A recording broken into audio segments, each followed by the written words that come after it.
नमस्कार दोस्तों, आप देख रहे हैं नवादा लाइव। मैं हूं वरुणेंद्र। लोजपा रामविलास के राष्ट्रीय अध्यक्ष और बिहार के उभरते हुए नेता, युवा नेता, जमुई सांसद चिराग पासवान की हम बात कर रहे हैं। 8 जुलाई यानी बीते हुए कल उनका नवादा में जनसंवाद कार्यक्रम था। सफलतापूर्वक कार्यक्रम संपन्न हुआ। जो कार्यक्रम समापन के बाद जो इम्पैक्ट है, लेकिन जाते जाते उन्होंने उस सभा के दौरान एक जो बात कही नवादा की राजनीति के परिप्रेक्ष्य में कि पिछली गलती जो हुई है उस गलती की पुनरावृत्ति हम नहीं करने जा रहे हैं। उनका इशारा था नवादा के जो सिटिंग सांसद हैं चंदन सिंह, जो कि एलजेपी के ही टिकट पर पिछली बार चुनाव जीते थे, आज भी एलजेपी में ही हैं, लेकिन उनका रास्ता जुदा है चिराग पासवान से। वो चिराग के चाचा पशुपति कुमार पारस के साथ हैं। अब सवाल यहाँ पे उठता है कि एक तरफ चिराग पासवान जाते जाते ये कह गए कि नवादा में जो गलती हमने पिछले बार की है इस बार नहीं करेंगे, तो क्या उनका यह बयान जो है इस ओर इशारा करता है कि लोजपा की दावेदारी यानी चिराग की दावेदारी भी नवादा सीट पर है। अब दूसरे तरफ चलते हैं। 2 अप्रैल 2023 को, मतलब कि आज से 3 महीना पहले, केंद्रीय गृह मंत्री अमित शाह आए थे। भाजपा के बड़े नेताओं में शुमार हैं। हिसुआ में उनका चुनावी सभा हुआ था, एक तरह से समझिए। उस दौरान उन्होंने मोटा मोटी तौर पे एक इशारा कर दिया था कि भाजपा ही, अपने कार्यकर्ताओं की बैठक में उन्होंने कहा था भाजपा ही नवादा सीट लड़ेगी चुनाव। अब तीसरे तरफ चलते हैं। इस राजनीति का त्रिकोण जो है, तीसरे तरफ चलते हैं। सिटिंग सांसद चंदन सिंह की चर्चा करते हैं। चिराग पासवान का कार्यक्रम जब निर्धारित हुआ कि 8 जुलाई को गांधी इंटर विद्यालय में उनका जनसंवाद कार्यक्रम है, तो 4 जुलाई को वे नवादा पहुंचे। और खुद नवादा पहुंचे तो बहुत राजनीति की बात नहीं कही जा सकती थी, लेकिन उनके साथ उनके बड़े भाई, जो कहीं न कहीं राजनीतिक उस परिवार के राजनीतिक अभिभावक हैं, पूर्व सांसद सूरजभान सिंह भी आए। और अकबरपुर के इलाके में ताबड़तोड़ कार्यक्रम हुआ। एक तो उनके जो पार्टी के जिलाध्यक्ष हैं अभिमन्यु कुमार, मुखिया भी हैं बड़े पंचायत के, और उनके ग्राम पंचायत में निगारी गांव में एक बड़ा कार्यक्रम हुआ, जहां दर्जन भर करीब योजनाओं का उद्घाटन और शिलान्यास सांसद के द्वारा किया गया। इसके अलावा गंगटा, कोहिला और कुछ और गांव में कार्यक्रम वगैरह हुआ। मतलब कि एक तरह से, मतलब जो उनके फॉलोवर हैं या उनके समर्थक हैं, वो ये मान कर चल रहे थे कि दादा, मतलब सूरजभान जी और चंदन सिंह, जब दोनों सांसद और दादा दोनों जब साथ में हैं और बड़ा जलसा हुआ उन लोगों के अपने हिसाब से, तो एक तरह से वो बोल रहे थे कि 2024 का बिगुल फूंका गया। तो ये इस राजनीति का त्रिकोण क्या कहता है? चिराग कह रहे हैं कि पिछली गलती को नहीं दोहराएंगे, मतलब कि इसको डिकोड अगर किया जाए तो यही है कि चुनाव लड़ेंगे यहाँ से। वो उनकी दावेदारी नवादा सीट पर है अभी। दूसरी तरफ चंदन सिंह भी ताल ठोक रहे हैं। उधर भारतीय जनता पार्टी के बड़े नेता शीर्ष नेतृत्व में से शुमार रहे हैं। अगर कहा ही जाता है कि एक जमाना था अटल, आडवाणी और मुरली मनोहर, और आज के दौर की भाजपा जो है वो कहा जा रहा है मोदी, शाह और नड्डा।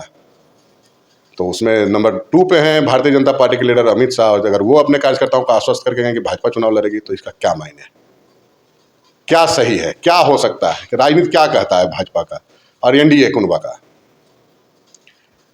एक बात तो ये कही जा सकती है कि तो ऐसा है कि अगर अमित शाह की बात को सही माना जाए तो भारतीय जनता पार्टी चुनाव लड़ेगी। उम्मीदवार कौन होंगे? तो इस पर जितने भी नेता हैं वो उनके कह देते हैं, ये तो केंद्रीय नेतृत्व, संसदीय समिति, आला कमान, जो भी कहिए जिन शब्दों में वो तय करेंगे। अलबत्ता ये डिमांड है स्थानीय कार्यकर्ताओं की कि कोई उम्मीदवार स्थानीय हो। कई नाम चल रहे हैं, इस पर बाद में चर्चा कभी हम कर लेंगे। दूसरे तरफ चंदन सिंह के जो सिटिंग सांसद हैं लोजपा के, उनके जो खास समर्थक थे, अपनी पहचान रखने वाले, भाजपा से हालांकि आयातित थे लोजपा में। 2020 का जो विधानसभा चुनाव हुआ था, रंजीत यादव, शशि भूषण बमलू, ये लोग जो है सो भाजपा में शामिल हो गए उसी अमित शाह के मन से। एक बात ये आई तो उन लोगों की समझ ये कहती है कि क्या चंदन सिंह भाजपा के ही उम्मीदवार तो नहीं हो जाएंगे? ये भी हो सकती है राजनीति।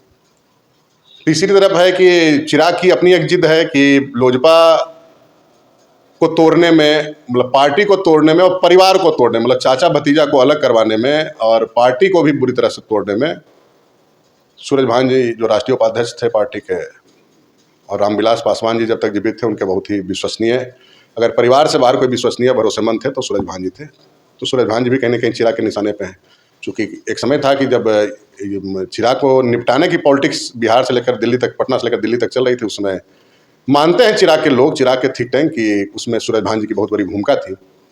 और इसलिए सूरज भान जी या उनके फैमिली की पॉलिटिक्स को चिराग पासवान पसंद नहीं करते हैं।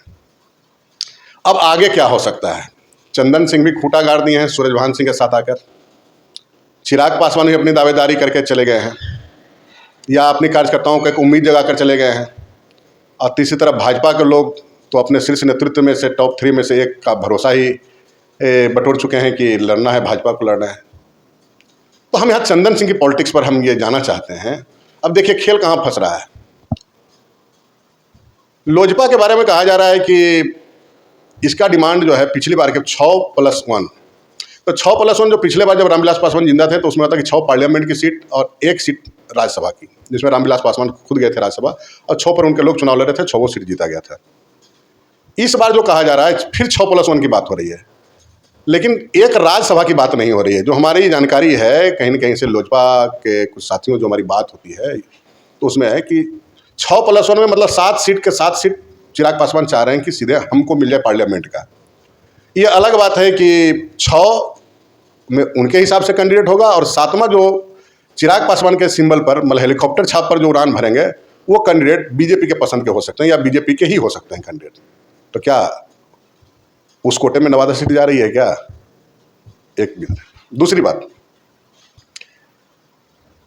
चंदन सिंह आज जो इतना कहीं ना कहीं मतलब लोजपा से पार्टी टूटने के बाद इतना सफोकेशन फील कर रहे हैं अगर कहीं पॉलिटिक्स में, तो एक तो उनको मतलब विश्वास ये है कि भाजपा लोजपा का जो पारस गुट है जिसका चुनाव चिन्ह सिलाई मशीन है, तो जो कुछ है फटा चिटा है उसको रफू करके ही सही, लेकिन भाजपा हमको टिकट दे देगी।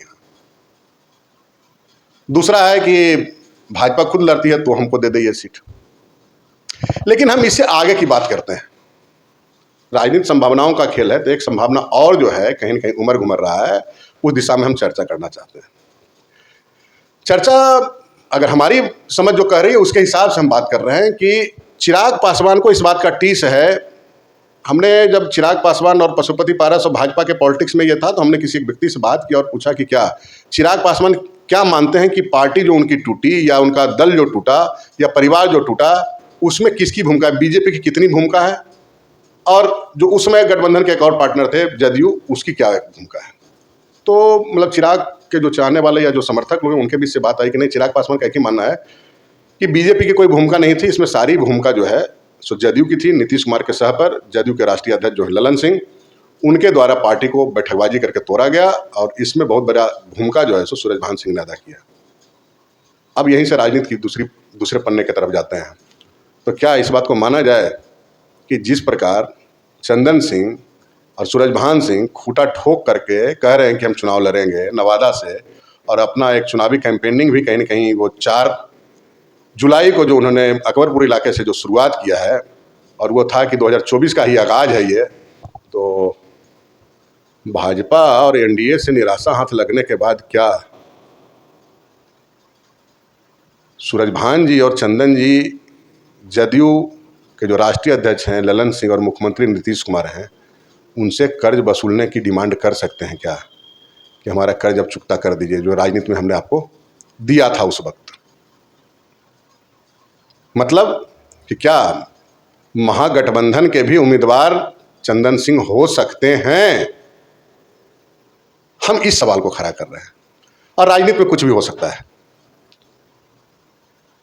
इस मसले के ऊपर हम थोड़ा सा टटोलने का प्रयास किए। जो चंदन सिंह के एक समर्थक हैं और उनको चाहने वाले हैं, तो उन्होंने कहा कि हाँ एक बात तो है, इस तरफ हम लोग ध्यान नहीं दे रहे हैं, लेकिन एक बात तो है इसमें कि नीतीश जी और ललन सिंह के बारे में ये दोनों किसी न किसी रूप में चंदन सिंह और सूरज भान जी को चाहते हैं।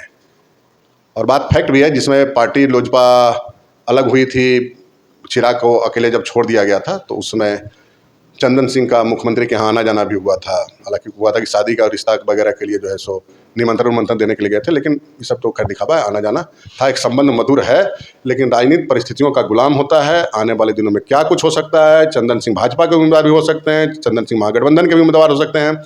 चंदन सिंह अपना जो सिंबल है सिलाई मशीन छाप, राष्ट्रीय लोक जनशक्ति पार्टी पारस गुट का, उससे भी उम्मीदवार हो सकते हैं। कुछ भी हो सकते हैं, उथल पुथल मचा रहेगा, अभी बहुत कुछ होना बाकी है। अगले 12 तारीख को बताया जा रहा है कि केंद्र सरकार में मतलब एनडीए में का बैठक भी होना है दिल्ली में, और ये आपको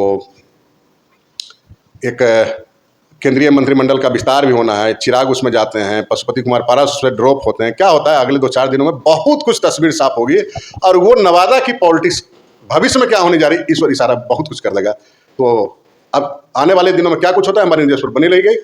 आप एक अपील है दोस्तों आपसे कि अगर अब तक आपने नवादा लाइव चैनल को सब्सक्राइब नहीं किया है तो सब्सक्राइब कर लेंगे, बेल आइकन बजा लेंगे। वीडियो अच्छा लगे तो लाइक और शेयर जरूर करें। मिलते हैं किसी और वीडियो में, तब तक के लिए नमस्कार।